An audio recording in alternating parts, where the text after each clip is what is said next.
Alright, so what we have here is a brand new game. Right now it's in the beta stage, and so far it's looking like it's going to be pretty awesome. So actually, no, I take that back. It's in the alpha stage, but fortunately the developers of this game are perfectly fine with videos being created about this game and being posted to YouTube and such. It's called The Cycle, and it's pretty good. We'll go into why here in a minute. As you can see, we got various options for the character, the factions, the crafting and equipment and gear sets and all that awesome stuff. If we may go into more detail about that in a later video. This is just about the overall game and what is good about it, what to look forward to, and just kind of what it hits well. So, and you can see various customization options here. Right now, it's in a phase where you can only, the server's live for the game certain days of the week, usually Friday, and that's about it. So it's somewhat limited in the amount of time that you can devote to being in there. Having said that, I mean, it's still plenty of time to experience what's awesome about it, but part of what's so cool about this game is it really combines a lot of the successes from other games and features that they have. So we'll see some gameplay here in not that long. I'm still working on some crafting and upgrading, which is neat. I actually enjoy that in this game. Typically with games when it comes to crafting and so on, I'm not a big fan of that. Largely with The Division, I'm a big fan of that game, but the whole crafting component to it is just not my thing. But here it works. So here you can see it says, yeah, Fortuna 3, which is the name of the planet. I don't know if there will be more maps once we're past the alpha or not. We'll get there when we get there and find out more details later. But for here you can see we are in the lobby. It's a 20-person lobby. Customize different things about your gear, loadout, and so on. So this combines a lot of stuff. You can see in the top right corner you have contracts, and that's pretty much how you win. You want to get points by getting contracts, by fulfilling certain objectives, and there are a set number of objectives and contracts as of now. They rotate, so you don't have the same ones every time that you play the game, but there are a limited number of them, at least at this point. And get your loadout. There are lots of customization options, so I won't go into all those details now, but just note that you do have many options to customize your own character and how you'd like to play, make it suit your style. So we start with you kind of crash landing on a pod on this space planet. Obviously this is going well. And you hear the narrator guy telling you about your prospector. And you have to complete these contracts. And when you start out, you all have the same thing, which is your sidearm. Now here, it is the basic sidearm. I did upgrade mine later. Unfortunately, I had a slight malfunction where I was recording about almost 8 hours of video, and I didn't realize it. So I had to delete that, unfortunately. And it's a shame because I actually had an awesome match where we came in second place. I was on a team, and it was awesome, and then I had to lose it. So this one's not as good, but hopefully at the next playtest I'll get more good videos. I upgraded again this sidearm here. So I walk up and I try to make a pact right here that you can see. And it was successful, so that's cool. That's something you can do about this. You can pair up or make a pact, as they call it. And with random people that you come across, everybody starts out individually unless you have a squad. But if you're playing solo, which is what I do, then you can team up with one other person. And you do that by going up to them, requesting to be a team, and if they accept, you're a team. And if not, then run away because there's a chance they might want to shoot you. And even if they do accept it, there's still that chance because you can break the pact and at any point and then become enemies again. That almost is like going rogue in The Division, similar type of idea. But it just obviously plays a little differently here. So as you can see, I mean, this is a beautiful game and well designed. I know in the most recent update, I think they did more to the map design to make some improvements there. What I'm doing right now, you can see, is one of the contracts, just mining that material, that type of gem. And when you do, you have to ward off these alien creatures who are out to destroy you. Let's talk about the gunplay real quick, because I don't know how much you can tell by looking at it, but it feels great. There are some where recoil and various aspects of the gunplay make it hard to do or not as enjoyable. This one's pretty great. I really enjoy it, and it doesn't feel too much. Like you can customize it as well with various barrels and stocks and all, magazines, all that kind of stuff. May increase or decrease the recoil and the accuracy, the range, all that typical thing or stuff. And But it feels great though. At the end of the day, when you're doing it, you're in the heat of the moment. It feels good and it feels right where it's supposed to be. So this is PvP and PvE both. As you can see, the alien creatures that you're going against are obviously the PvE elements. And any other of the 20-player lobby that you come across, any others, they are the PvP part of it. And especially if you're in a pact like I am right now with this other player, anybody else you come across is going to be an enemy because, or the competition. And most likely, it is possible you can get along and not get into a fight and shoot each other. So far, I haven't had that happen, though. Anytime I came across somebody, if we weren't in a pact or if he didn't agree to be in one, we were kind of screwed because then it would become a gun game and who knows who would win. As you saw just a little bit ago, I was able to, with the credits I have earned through playing this map so far, I was able to purchase a new weapon that was just kind of dropped from the sky for me. And you can do the same thing with various types of weapons, snipers, grenade launchers, as well as grenades, stim packs, and things along those lines. When you customize your character, you have different things you can do. Some people have like jump packs that you can use. Some people have this like super charge ability and things like that. So with like the resources that you gain during the match, a large part of that can play into more than just you getting points to win the round. Depending on what you collect and what you get, you have the options of improving and upgrading like blueprints, for example. You have on the main menu in the crafting sections and so on the option for more blueprints, which means you can get new types of weapons, upgrades, and so on as far as your in-game options. So right now I only have pretty much the standard, which is this SMG, a sniper rifle, and a grenade launcher. They have assault rifles and other types of things that you can get blueprints for, and different strengths, weaknesses, and so on. So again, even more you can customize to yourself. This part, by the way, reminds me of Apex Legends, the way that this is designed here. Anyway, so again, I did want to remind you that this is not the best gameplay I had. Unfortunately, the one that I did, again, my team came in second place, and it was awesome. And we made it to the end of the round. I think we make it to the end of the round in this one too. And I don't know. It's fun. It's interesting. It combines so many genres. It feels great to play.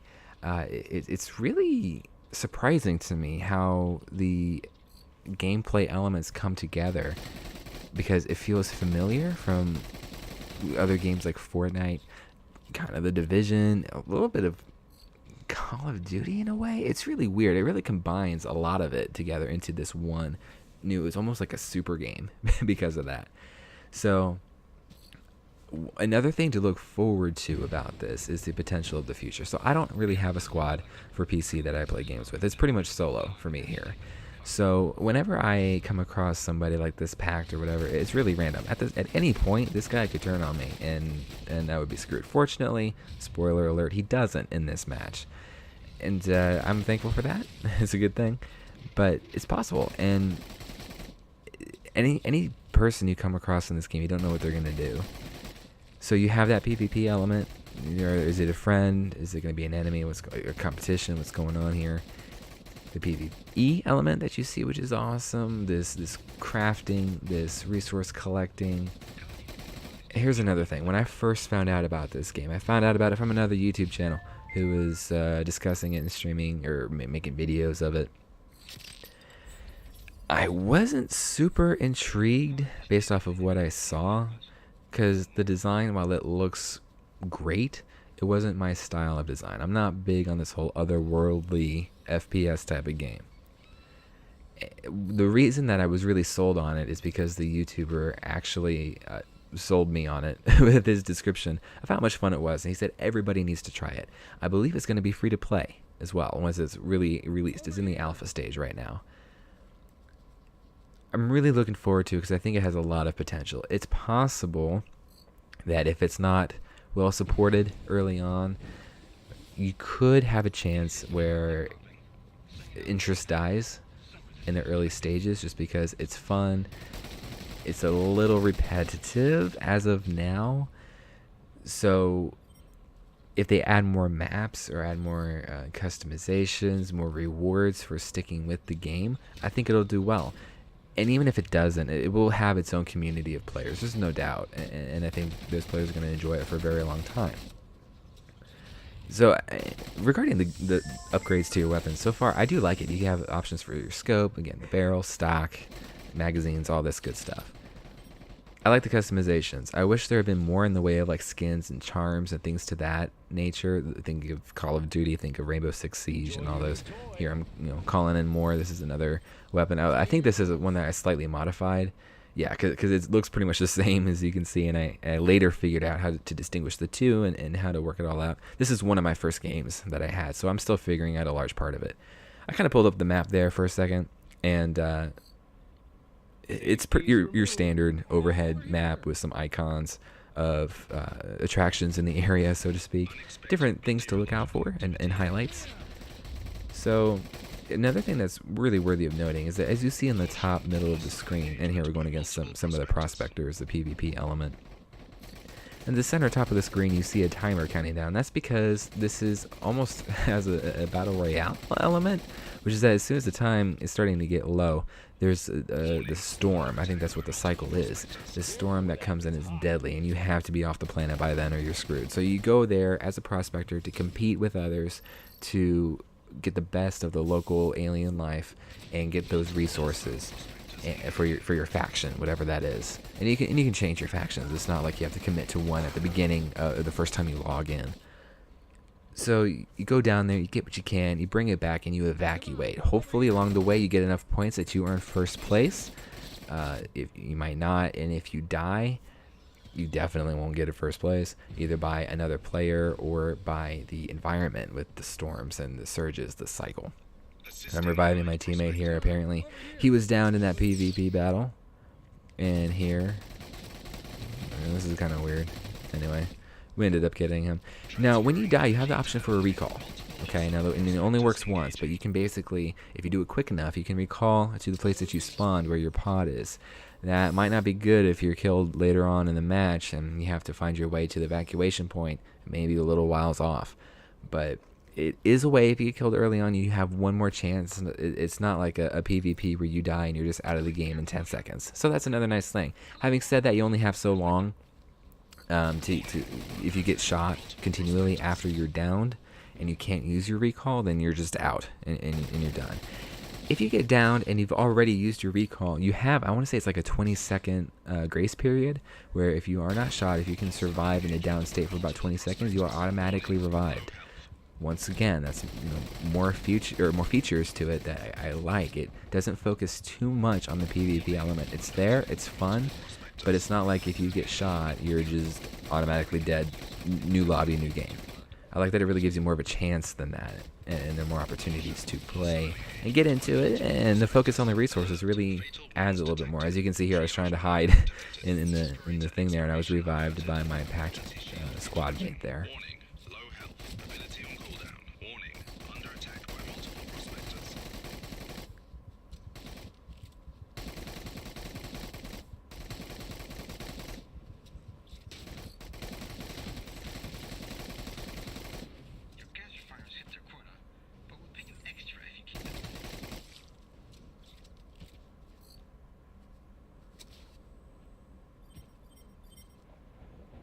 I would like to point out here real quick that I am using a new video editing software right now for the first time. I'm very excited about it. It runs so smoothly. It's got a lot of great features. So when I recorded this video, I wasn't aware of what I was going to be doing. So in the future, I can do higher quality videos. We're talking like 1440, 60 FPS quality videos that you can look forward to in the future. Even higher than that, actually. But that is what my actual monitor is. So that's the way I experience it. But we have that coming up down the road, and I'm really looking forward to the potential of future videos that I can get with this.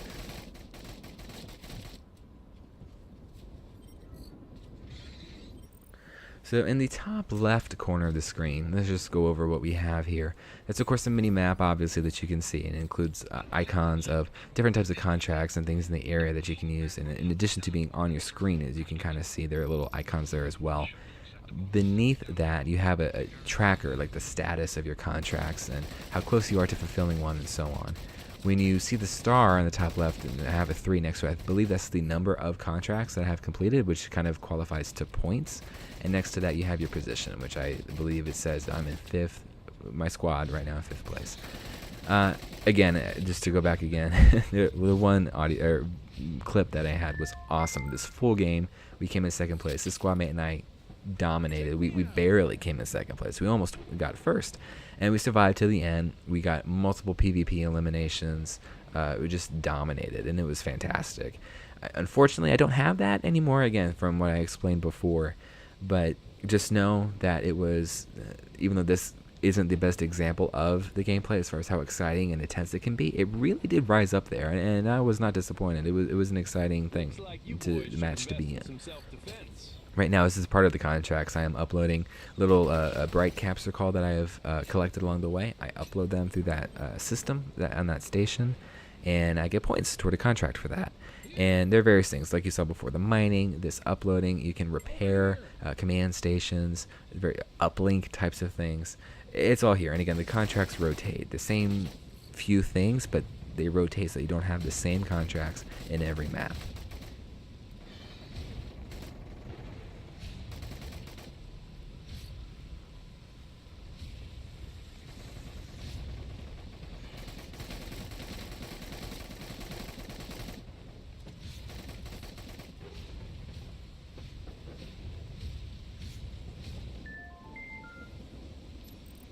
You can tell by the way that the weather is changing, and you see a little bit of lightning there, that the storm, the cycle, is starting to come in. There's only about 5 minutes left, and before long the evacuation ship is going to be coming by, and it'll be at a random spot on the map, and you'll have to find your way there while warding off any PvP.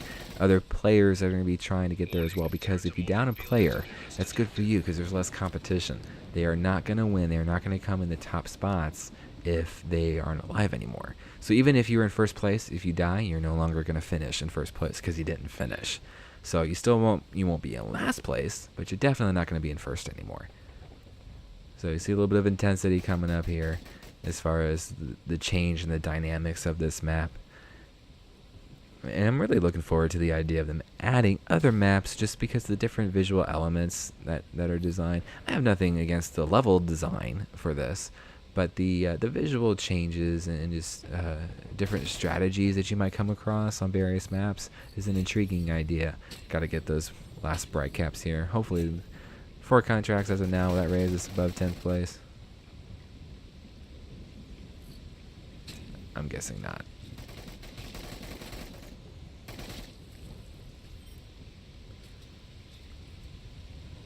So the evacuation ship seems to be incoming, and you may be able to tell once we get there especially, but something that I'm also very interested in with this is the final stage of the game, which is once the evacuation ship has landed, you have to make your way there and either go inside, in which case your game's done, and you will finish in whatever place you finish in.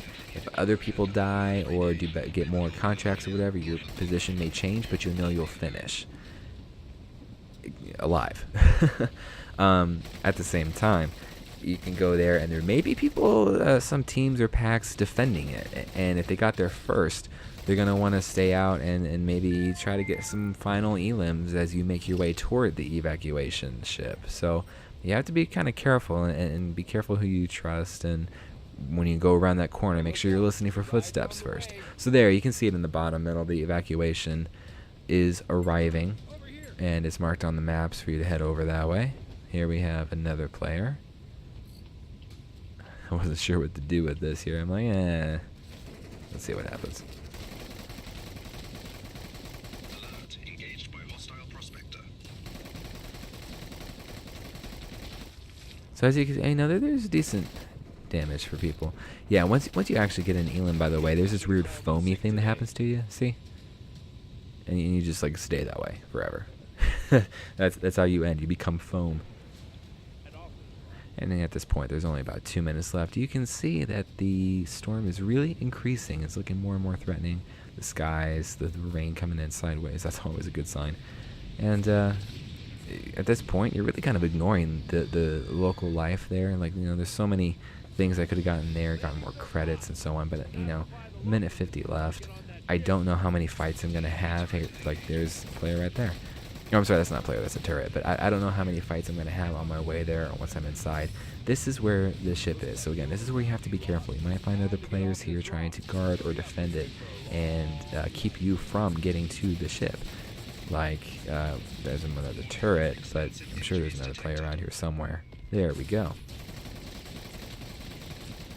So at this point, I'm realizing odds are not in my favor. Look at my health on the bottom. I've been using my stim packs. I don't really know where my squad mate is at the moment, and this isn't going to go well. I just need to give it up and get inside to safety. So there we go. I guarantee that I'm going to finish. And right now it's listing I am in 6th place. Oh, just I think went down to 7. Quick recap of what we have as far as how we did with the contracts, resources, and so on.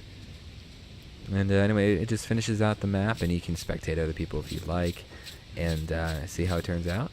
And that's about that. So again, this is just a quick look at a round of gameplay from the cycle. More videos on this in the future with more details, and I hope you enjoyed it.